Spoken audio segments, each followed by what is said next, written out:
Sunana Adam M. Adam, kamar da yadda kuka saba sani, ɗaya daga cikin jarumai na masana'antar Kano.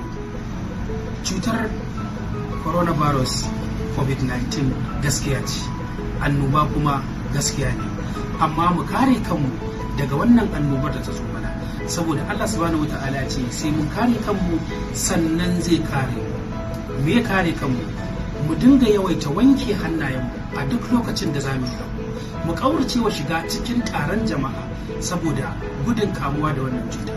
Sannan idan muka san mutum ma yana da cutar, mu kaurace masa. Sannan idan muna zaune wani ya zo wajenmu ko ya tari, to mu ba da kamar mita 2 tsakaninmu da mu da shi. Sannan kar mu dinga taba bakinmu ko hancinmu ko idanmu, mu dinga gogewa da hannu. Mu dinga samun toilet paper mai kyau mu goge, kuma in mun goge mu yadda ita a cikin dustbin. Allah shi ne ke kawo cuta, kuma shi ne ke kawo